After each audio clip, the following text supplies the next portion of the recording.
All right. So, if you haven't heard the news, the Indianapolis Colts have announced today that Anthony Richardson is their starting quarterback.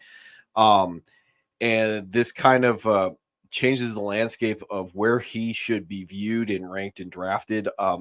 I was already a little bit on the edge of if he was even worthy of a pick in redraft. Because if he doesn't start the season, it becomes an issue of like when he actually gets in, and if he doesn't start the season, it becomes an issue of how good he actually is. Um, we could argue the semantics about whether he's earning the job versus it just being given to him. But at the end of the day, from a fantasy perspective, we just care about like the points. And now that he's been given the job to start the season, it changes the trajectory for him being fantasy relevant. Um, from maybe to he will be, it just becomes an issue of like how much we can count on him from a week to week standpoint. So if I were to re-rank him, it would probably be right around the right outside the top 10, 11, 12, 13 type area. Like my quarterback 10 would be Daniel Jones right now. We see on fantasy, Anthony Richardson has already shot up to 11. I wouldn't have Tua here at 10. These guys that are in this top 10 either have to have an extremely high passing volume or they have to have good passing volume with scrambling ability or rushing upside. Tua doesn't have that. He may be in a high passing volume offense, but there's a little too much risk there. That's why I would have your Daniel Jones rate ranked there because like he's gonna have plus or minus 700 yards rushing based off last year.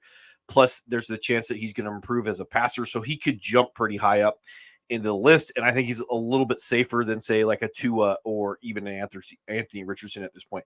So what we want to look at with Anthony Richardson is where he would compare from last year's scoring to this year to kind of get an idea where he's going to go.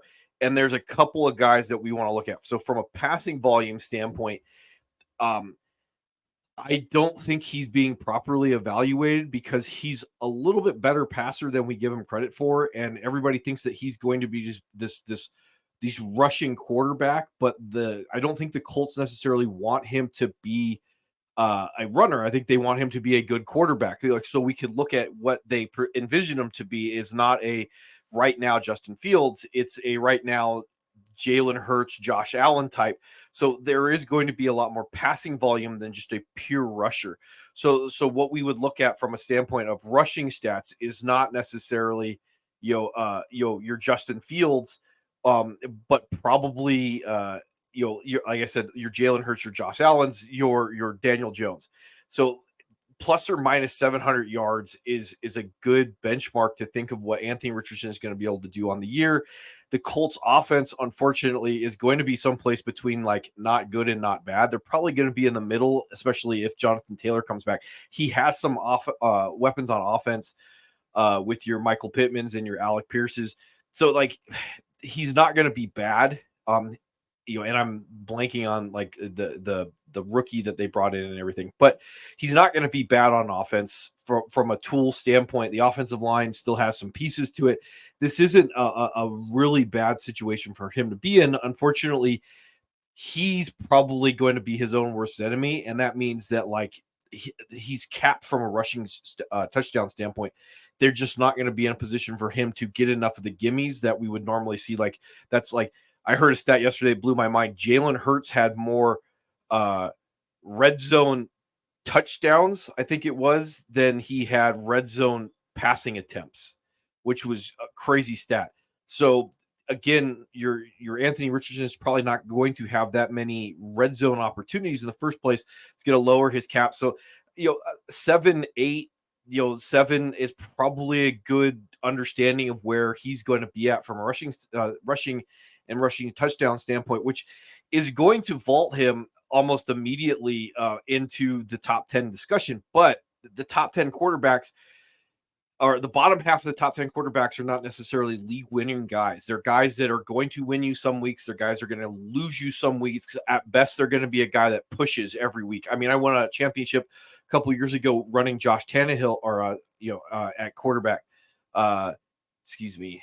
So like, it's you didn't need uh, a high scoring quarterback to necessarily win you now, but the positional advantage that comes along with having these guys, those spike weeks, are probably too much to look beyond. So what we need again from a quarterback standpoint for that to make a difference is it looks like about 350 points. They got to hit 20 points a game. So what is the road for Anthony Richardson to be able to get that? And we see that he either has to have ridiculous rushing output, um, or he has to have with lower passing totals, or he has to have better passing totals, like we already talked about.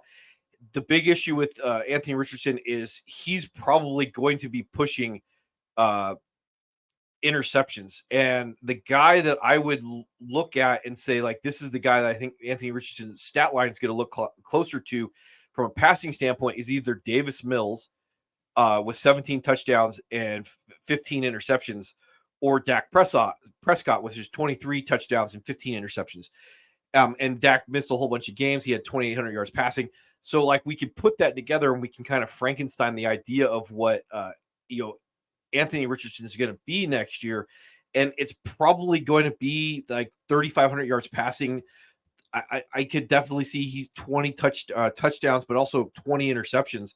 And, from a fumbling standpoint, again, these are all negative points that hurt him. Trevor Lawrence had 9. I don't know if he's going to be that bad at taking care of the football, but definitely 5 is within his range of outcomes.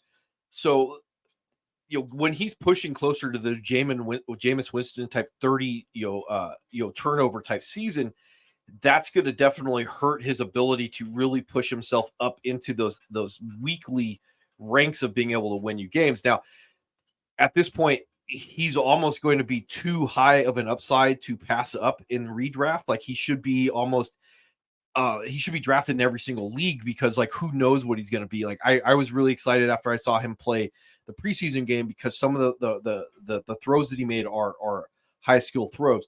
So again, like, he should be drafted. He probably shouldn't be looked at to be a starting quarterback to start the season. So you probably want to be pairing him with your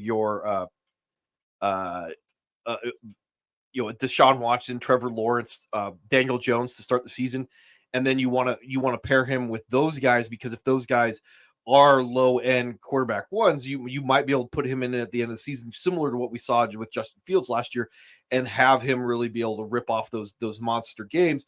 And again, this just depends on your build, because if you pass up on all these elite level quarterbacks, your Mahomes, your Allens, your Hurts, your Jacksons, your Burrows, your Fields, like, if you pass up on those guys, in order to beat those guys come end of season, you might need to have a guy like Anthony Richardson that can put up that spike week where he has 300 yards passing, 2 touchdowns, and another 100 yards rushing and another touchdown, and just walks away with the week, because that's going to be the ceiling that he has. And because you passed on those guys to get there, you're going to be able to beat these teams that spent up for these elite quarterbacks and put together a roster that they can't compete with, more than likely, because they punted to get these elite guys. So, like, I am going to have him pretty much a part of all my builds at this point, because, like I said, like, I was lucky enough to get Justin Fields last year when he started going off, and he propelled me to a championship last year. And I wouldn't want to leave a guy like Anthony Richardson on the wire so somebody else can have him and potentially take him to the championship. And you're going to know rather quickly, like, how he's being used. If you draft him, he's probably going to have to sit on your bench for a few weeks, so you can kind of get the feel about, like, if he's improving and what's going on there. But again, like, this guy is, from a week to week basis, just the floor of the rushing yards that he can probably go out and get is going to be enticing. And the other thing that makes him really interesting is if Jonathan Taylor's situation doesn't resolve itself well, the entirety of the offense is going to revolve around Anthony Richardson. With Taylor in the mix at full speed, the offense can take a step back. It can run through Taylor, and his stats are going to go down. So, like, right now, he should be looked at to be a late round draft pick, 11th, 12th, 13th round, to be paired with a quarterback. I'm going to be less likely to hold on to Anthony Richardson as the season starts if Jonathan Taylor comes back and he plays well, because that's going to cap his ceiling. But that's just generally my idea or thoughts about what's going on. So maybe I'll come up with something tomorrow.